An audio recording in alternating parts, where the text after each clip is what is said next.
Bună ziua! Astăzi vă vom arăta cum se fac legumele pentru iarnă.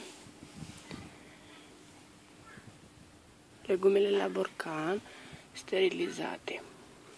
Deci avem morcovul, ardei, roșii, ceapă, țelină și pintrijelul care nu mai este acum. Momentan nu-l avem. Pe care o să-l punem după aia în congelator simplu. Am curățat ardeii. I-am desfăcut înăuntru. Am spălat. Morcovul i-am curățat. Ceapa. Roșiile. Țelina la fel am curățat-o.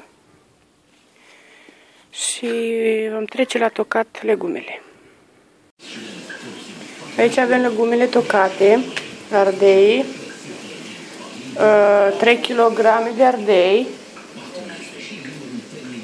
3 de gogoșari, 3 de capia, roșii, care le-am tocat, nu foarte mărunt, un pic mai mare.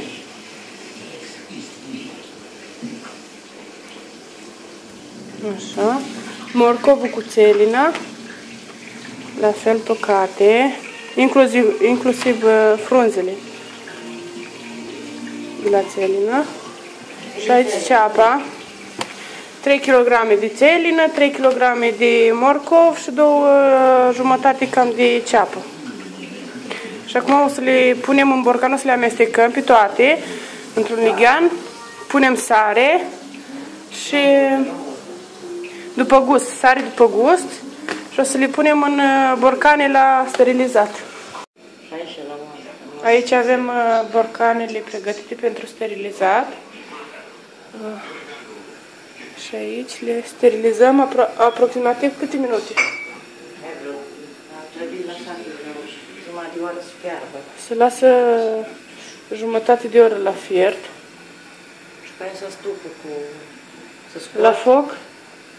Să fiarbă, nu la foc, nu la foc mare. Deci nu contează focul. După care se scot din oalie și să pun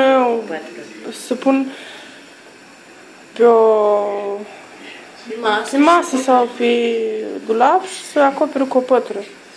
Până a doua zi? Să răcesc. Sau până să răcesc.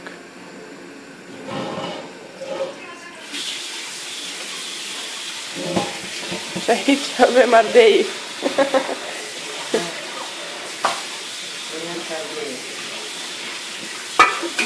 Usturoi. Da, cu usturoi. În care eu o să pun și sfântele, cum e așa îmi plac. Și mâine vom face un video cum se face zacusca de casă, nu? Nu mâine, luni. Zacuscă de casă, zacuscă de vinete, zacuscă de bulieri. Da, de casă, ca aia cumpărată nașpa. Și voilà, aici avem borcanele gata sterilizate și pregătite pentru iarnă. Cu video ăsta sper să vă ajute. Sper să ajute mămicile care nu știu cum se face, nevestele care vor să le facă o surpriză soților și cei care nu știu cum să facă.